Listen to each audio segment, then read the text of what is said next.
India TV YouTube channel को subscribe करें और बेल आइकन दबाएं।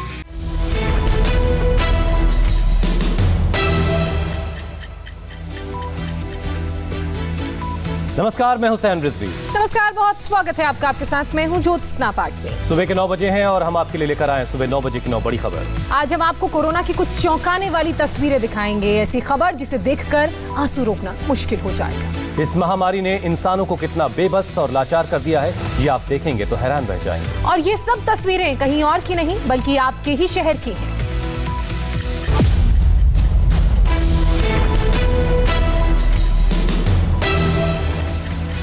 एक बड़ी खबर आपको दे दें, डीजीसीआई स्पुतनिक वी वैक्सीन को मंजूरी दे चुका है।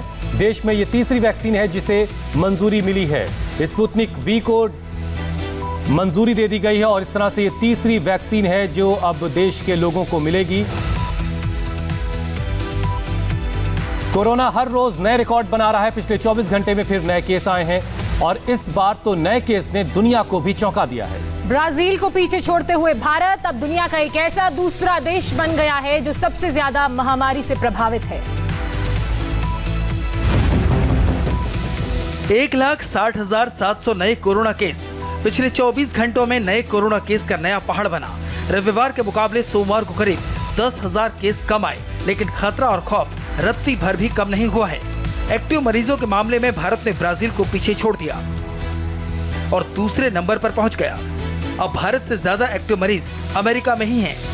अमेरिका में एक्टिव केस 68,60,548 हैं, तो भारत में 12,64,544 और ब्राजील में 12,48,447। भारत कोरोना के पीक की तरफ बढ़ रहा है। महाराष्ट्र, दिल्ली और उत्तर प्रदेश समेत देश के 16 राज्यों में संक्रमण तेजी से बढ़ा है। हालात ये है कि दुनिया का हर छठा नया कोरोना केस भारत में मिल रहा है। कोरोना की कमर तोड़ने के लिए प्रधानमंत्री नरेंद्र मोदी कल एक बैठक करने वाले हैं, जो राज्यों के राज्यपालों और उपराज्यपालों के साथ होगी। कल शाम 6:30 बजे होने वाली इस बैठक में उपराष्ट्रपति वेंकैया नायडू भी हिस्सा लेंगे। इस बीच देश को वायरस के खिलाफ तीसरा बड़ा हथियार बहुत जल्द मिलने जा रहा है। कोविशील्ड और कोवैक्सीन के बाद अब रूस की स्पुतनिक वी वैक्सीन के इमरजेंसी इस्तेमाल को हरी झंडी मिल गई है। सब्जेक्ट एक्सपर्ट कमेटी ने तीसरे फेज के ट्रायल में स्पुतनिक वी को पूरी तरह से सुरक्षित पाए जाने के बाद इसे मंजूरी दी। किलर वायरस देश में पिछले 5 दिनों में 4,000 से ज्यादा लोगों की जान ले चुका है। छत्तीसगढ़ की राजधानी रायपुर की तस्वीरें डराने वाली हैं। यहाँ इतनी मौतें हुई कि अस्पताल में शवों के लिए जगह कम पड़ गई।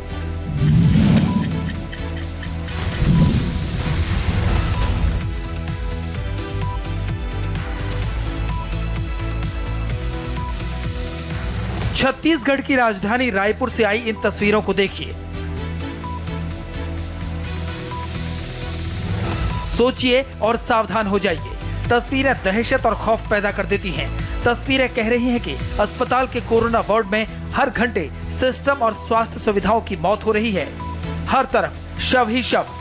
तस्वीरें राज्य के सबसे बड़े डॉक्टर अंबेडकर अस्पताल की हैं। कोरोना से इतनी मौतें हो रही हैं कि मॉर्चरी में शव रखने की जगह कम पड़ गई है। खुले में ही शव रखे जा रहे हैं। आपने बाहर की तस्वीर देखी, अब जरा मॉर्चरी के अंदर की तस्वीर भी देख लीजिए। यहाँ हर तरफ शव ही शव हैं। हालात ये हैं कि शवों को जमीन पर ही रखा गया है। इस तस्वीर को भी देखिए, यहाँ जमीन पर शव रखे हैं और बाहर से ताला लगाया गया है। रायपुर में कोरोना का अटैक ऐसा हुआ कि हर तरफ मौत का मंजर नजर आता है। बताया जा रहा है कि मॉर्चरी के अंदर और बाहर करीब 40 शव पड़े हैं। शव इतने ज्यादा है कि उनके अंतिम संस्कार में समय लग रहा है। जो लोग ये सोच रहे थे कि कोरोना क्या बिगाड़ देगा, खतरा टल गया। उनके लिए ये तस्वीर खतरे की घंटी है। रायपुर शहर में 23 शमशान घाट हैं और ग्रामीण इलाके में 35 नए शमशान घाट बनाए गए हैं। इसके बाद भी दाह संस्कार में देरी हो रही है और लाशों का ढेर लग रहा है।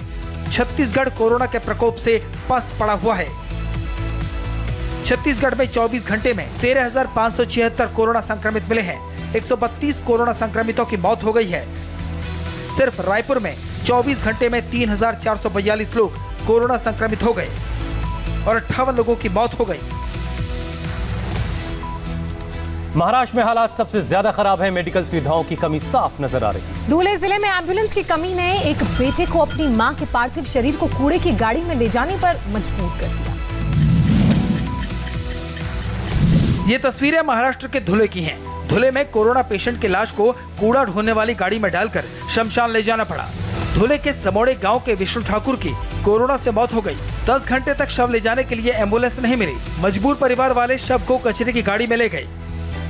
मुंबई के लीलावती अस्पताल ने 8वें फ्लोर पर कोविड वार्ड बनाया हुआ है, लेकिन मरीजों की तादाद इतनी ज्यादा है कि सारे इंतजाम नाकाफी साबित हो रहे हैं।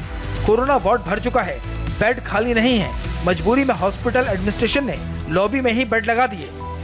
कि हमारे पास बेड्स का शॉर्टेज पड़ रहा था, रूम्स के शॉर्टेज पड़ रहे थे, लेकिन मरीज़ जो आ रहे थे उनको हम वापस नहीं भेजना चाहते थे। तो हॉस्पिटल ने ये निर्णय ले लिया कि कम से कम इनको इलाज तो दिया जाए, और इसीलिए जो 8th फ्लोर पे जो लॉबी है उसमें सब बेड्स डाले गए थे और वहाँ इन सब का हम लोग इलाज कर रहे थे। महाराष्ट्र के चंद्रपुर में जब अस्पताल ने मना कर दिया तो एक परिवार ने बुजुर्ग को हॉस्पिटल के सामने फुटपाथ पर ही लिटा दिया। बाद में बुजुर्ग को सरकारी मेडिकल कॉलेज में भर्ती किया गया। महाराष्ट्र कोरोना का सबसे बड़ा एपिसेंटर बन गया है। महाराष्ट्र में पिछले 24 घंटे में 51,751 नए केस मिले और 258 लोगों की मौत हो गई। पुणे में 9,821 केस मिले और 6 की जान चली गई, जबकि मुंबई में 6,893 केस मिले और 43 लोग काल के गाल में समा गए। महाराष्ट्र में कोरोना के अलावा लॉकडाउन का भी खौफ है। टास्क फोर्स ने सीएम उद्धव ठाकरे को 14 दिन के कंप्लीट लॉकडाउन की सलाह दी है, जिस पर फाइनल फैसला कल होने वाली कैबिनेट की मीटिंग में होगा। लॉकडाउन के डर से मजदूरों का पलायन भी शुरू हो चुका है। इन शहरों से चलने वाली ट्रेनों में जगह नहीं है। कोरोना प्रोटोकॉल के कारण बिना कंफर्म टिकट के किसी को प्लेटफॉर्म पर नहीं घुसने दिया जा रहा, इसलिए स्टेशन के बाहर लंबी लंबी लाइनें लग गई हैं। रेलवे की तरफ से मुंबई लौट रहे मजदूरों को पानी की बोतल दी गई, लेकिन लोगों की संख्या के सामने पानी की बोतलें कम पड़ गईं और लूट मच गई। देखिए वहाँ पर एक पानी की बोतल जैसी आती है, यहाँ पर लूट मच पड़ती है। जो पानी की एक बोतल हासिल करने के लिए मजदूर जो है वो एक दूसरे पर जो है टूट पड़ते हैं। तो ये बताता है कि कितने ज्यादा मजदूर परेशान हैं। कोरोना की विकराल स्थिति को देखते हुए महाराष्ट्र सरकार ने बोर्ड के 10वीं और 12वीं क्लास के एग्जाम टाल दिए हैं। और अब आपको मध्य प्रदेश के हालात दिखाते हैं। भोपाल में 19 अप्रैल तक कर्फ्यू लगा दिया गया है। मध्य प्रदेश में सिर्फ 4 दिन में 100 से ज्यादा लोगों की मौत हुई है। शमशान घाटों पर अंतिम संस्कार के लिए लोगों को लंबा इंतजार करना पड़ रहा है। भोपाल की तस्वीर है। शवों को जलाने के लिए न जगह है न लकड़ियां। अंतिम संस्कार किया नहीं जा रहा, बल्कि बस किसी तरह निपटाया जा रहा है। 1984 भोपाल गैस कांड के बाद शहर ऐसी तस्वीर देख रहा है। विचलित करने वाला वीडियो भोपाल के भदभदा विश्राम घाट का है। लकड़ियां देखिए किस तरीके से कम पड़ रहे हैं। सुबह से लेकर शाम तक तमाम जो कर्मचारी हैं वो सिर्फ इस तरीके से चिता को लगाने का ही काम करते नजर आ रहे हैं। भोपाल के शमशान में एक तरफ चिता जल रही है तो दूसरी तरफ एम्बुलेंस में मृतक के अंतिम संस्कार का इंतजार किया जा रहा है। 10 घंटे की वेटिंग के बाद दाह संस्कार का मौका मिल रहा है। ऐसे हालात को देखते हुए आज से भोपाल में 19 अप्रैल तक लॉकडाउन रहेगा। लॉकडाउन के दौरान दूध, सब्जी, पेट्रोल पंप, एटीएम और गैस एजेंसी खुली रहेगी। Medical stores, medical staff, factory मजदूर, परीक्षा केंद्र में आने जाने वाले स्टूडेंट, वैक्सीन लगवाने के लिए निकले लोगों को नहीं रोका जाएगा। मंदिर समेत सभी धार्मिक स्थल, जुलूस और सार्वजनिक कार्यक्रम पर पाबंदी रहेगी। बीच सड़क पर पीपीई किट पहने 2 पुलिसकर्मी आगे आगे चल रहे हैं। उनके पीछे नीली टी-शर्ट पहने कोरोना पॉजिटिव आरोपी है, जिससे हथकड़ी लगी है। पुलिसकर्मियों ने इसी हथकड़ी से एक और आरोपी को बांधा हुआ है। जांच में उसकी कोरोना रिपोर्ट नेगेटिव है। मध्य प्रदेश के बाद अब आपको झारखंड की तस्वीर दिखाते हैं, जो बहुत ही परेशान करने वाली है। कोरोना ने इंसानियत को कितना मजबूर कर दिया है, इन तस्वीरों में देखिए आप। झारखंड के गोड्डा में करीलाल महतो की हार्ट अटैक से डेथ हो गई। बेटा कोरोना का मरीज है और अस्पताल में है। घर में बहू और पोते भी हैं, पड़ोसी भी हैं, लेकिन सबको लगा कि करीमलाल की मौत कोरोना से हुई है। कोई हाथ लगाने नहीं आया। अभी अब कौन यहाँ उठाने आएगा? कौन आएंगे हमको क्या पता। हम लेडीज आदमी हम लोग क्या जानते हैं सर। गांव वाला कोई नहीं आ रहा है? गाँव वाला घर नहीं आ रहा है। बाहर से जो कर देखता है घर कोई नहीं आता है। सर नहीं आता? नहीं। इनको तो कोविड था नहीं ना? नहीं सर, नहीं। दोपहर तक शव पड़ा रहा। दोपहर बाद सरकारी कर्मचारी पहुंचे और अंतिम संस्कार किया गया। गांव वाले दूर से देखते रहे। सूरत में शव रखने की गाड़ी नहीं मिली तो एक बेटे को मजबूर होकर अपनी मां का शव ठेले पर लादना पड़ा। बेटा अपनी मां भद्रा शाह को सांस लेने में दिक्कत होने पर कई अस्पतालों में लेकर गया, कहीं जगह नहीं मिली। इलाज के अभाव में मां ने दम तोड़ दिया। हद तो तब हो गई जब गांव वालों ने बेटे को मां का अंतिम संस्कार भी नहीं करने दिया। तो सेफ्टी के लिए मैंने 2-3 लड़के को, मेरे जो फैन है उन्होंने मेरी हेल्प की और इसी वजह से जो ज़्यादा आदमी नहीं कर सकते, इसीलिए उठा के ले जाना पॉसिबल नहीं था। इसीलिए हमने लाड़ी बेस्ट का उपाय हमको यही लगा वो टाइम पे, तो हमने वो किया। दिल्ली में एक दिन में 1 लाख से ज्यादा लोगों को टीका लग रहा है। इसके बावजूद कोरोना संक्रमण रुक नहीं रहा। इसका असर शमशान पर दिख रहा है। निगमबोध घाट पर 9 अप्रैल को 9 शव लाए गए, 10 अप्रैल को 13 डेड बॉडी लाई गई, 11 अप्रैल को 24 मृतकों का दाह संस्कार हुआ। कोरोना के खतरे के बीच आज से नवरात्र की शुरुआत हो चुकी है और कल से रमजान का पाक महीना शुरू हो रहा है। त्योहारों के लिए राज्यों ने अलग अलग तरीके के कोविड प्रोटोकॉल जारी किए हैं। कोरोना काल के बीच देश में नवरात्र और रमजान को लेकर लोगों में बेहद उत्साह है। जहां नवरात्र में देवी के 9 अलग अलग रूपों की पूजा की जाएगी, तो रमजान में 30 दिन तक रोजे रखे जाएंगे और अल्लाह की इबादत की जाएगी। लेकिन त्योहारों के दौरान कोरोना की वजह से राज्य सरकारों ने सख्त गाइडलाइंस जारी की हैं। दिल्ली में सभी धार्मिक और सांस्कृतिक कार्यक्रमों पर रोक है। यूपी में धार्मिक स्थलों में 5 से ज्यादा लोगों को जाने की इजाजत नहीं है। ये तस्वीरें यूपी के मेरठ की हैं, जहां मस्जिदों में 5 लोगों की बंदिश के विरोध में लोगों ने प्रदर्शन किया और कुंभ का हवाला देते हुए फैसला वापस लेने की मांग की। नवरात्र और रमजान को लेकर महाराष्ट्र सरकार ने भी गाइडलाइंस जारी की है, जिसके मुताबिक महाराष्ट्र में धार्मिक स्थलों की जगह घरों में ही पूजा करने और नमाज पढ़ने को कहा गया है।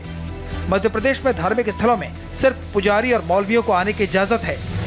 बिहार में भी 30 अप्रैल तक सभी धार्मिक स्थलों को बंद किया गया है।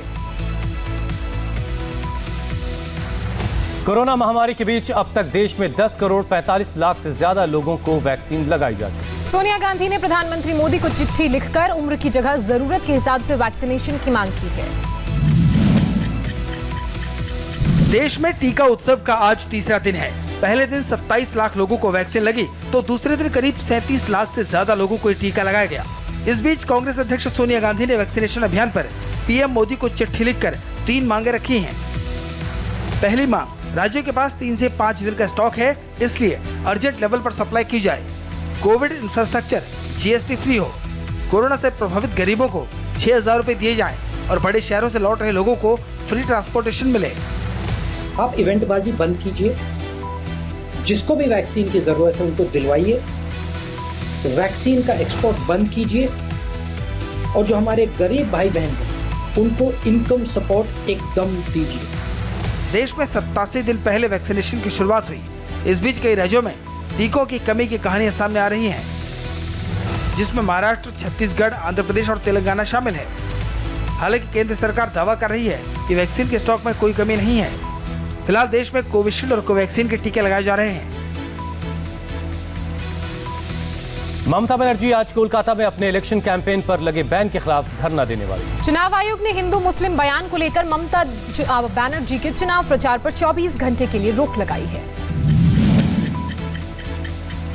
ममता बनर्जी आज रात 8 बजे तक चुनाव प्रचार नहीं कर पाएंगी, क्योंकि सोमवार को ही चुनाव आयोग ने उनके इलेक्शन कैंपेन पर 24 घंटे के लिए बैन लगा दिया था। चुनाव आयोग के फैसले के खिलाफ वो दोपहर 12 बजे कोलकाता में धरने पर बैठेंगी। ममता बनर्जी ने ट्वीट करते हुए इसकी जानकारी दी और लिखा, भारतीय निर्वाचन आयोग के अलोकतांत्रिक और असंवैधानिक निर्णय के विरोध में मैं दोपहर 12 बजे कोलकाता की गांधी मूर्ति में धरने पर बैठूंगी। ममता बनर्जी पर आरोप है कि उन्होंने हुगली की रैली में सांप्रदायिक मसले पर खुलेआम वोट मांगे और कार्यकर्ताओं से सुरक्षा बलों को घेरने की बात कही थी। इसी बयान पर चुनाव आयोग ने ममता बनर्जी को चेतावनी दी और कहा कि अपने बयानों को लेकर संयम बरतें, ऐसे बयान न दें जिससे कानून व्यवस्था बिगड़े। इस बीच ममता बनर्जी पर चुनाव आयोग के एक्शन पर बंगाल में राजनीति भी शुरू हो गई है। क्योंकि आप लोग इलेक्शन में हम लोग को हरा सकते नहीं हरा सकते हो, इसलिए क्या करते हो, बैन करते हो। सरकार ऐसे नहीं आते, काम करने के बाद सरकार आते। कभी किसी को वोट लूटना ममता बनर्जी का काम है। इसी के खिलाफ जो हुआ है अच्छे हुआ है। बंगाल में 17 अप्रैल को होने वाले 5वें चरण की वोटिंग से पहले चुनाव प्रचार अपने चरम पर है, लेकिन कैंपेन पर बैन की वजह से ममता दीदी वोट मांगने जनता के बीच नहीं जा पाएंगी। बीजेपी ने बंगाल के बाकी 4 फेज की वोटिंग के लिए चुनाव प्रचार की रणनीति में बदलाव किया है। ग्रेटर कोलकाता रीजन की 40 सीटों पर जीतने के लिए बीजेपी 2000 से ज्यादा नुक्कड़ सभाएं करेगी। बंगाल में गृह मंत्री अमित शाह आज पोथो सभा की शुरुआत करने वाले हैं। लोगों की सुविधा को देखते हुए ये पोथो सभाएं शाम के वक्त आयोजित की जाएगी। खुद गृह मंत्री अमित शाह दमदम और बड़ा नगर की सभाओं में मौजूद रहेंगे। बंगाल में पोथो सभा का मतलब नुक्कड़ सभा से होता है। बीजेपी का मकसद पोथो सभा के जरिए ग्रेटर कोलकाता रीजन की 40 सीट हासिल करना है। इन पोथो सभाओं में बीजेपी के स्थानीय और देश के बड़े नेता शामिल होंगे। वहीं बीजेपी की पहले से तय रैलियां और कार्यक्रम यूं ही चलते रहेंगे। इससे पहले अमित शाह 5वें चरण के लिए बंगाल की धरती पर ताबड़तोड़ रैलियां करेंगे। अमित शाह की पहली रैली सुबह 11:30 बजे दार्जिलिंग में, दूसरी रैली 12:45 पर जलपाईगुड़ी में, दोपहर 2:15 पर उत्तर दिनाजपुर में रोड शो होगा। वहीं शाम करीब 5 बजे अमित शाह नॉर्थ 24 परगना के विधाननगर में रैली करने वाले हैं। ममता के भतीजे और टीएमसी नेता अभिषेक बनर्जी बीजेपी और अमित शाह के प्रचार का जवाब अपनी रैलियों से देंगे। अभिषेक बनर्जी की दोपहर 12 बजे से दोपहर 3 बजे तक पूर्व वर्धमान में रैलियां हैं। शाम को 6 बजे वो नॉर्थ 24 परगना में एक रोड शो करने वाले हैं।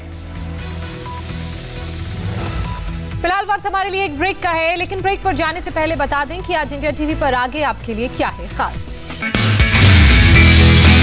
नमस्ते, मैं हूं मीनाक्षी जोशी। वीडियो और खबरों से अपडेट रहने के लिए India TV YouTube channel subscribe करें, बेल आइकन दबाना ना भूलें। जुड़े रहें इंडिया टीवी के साथ।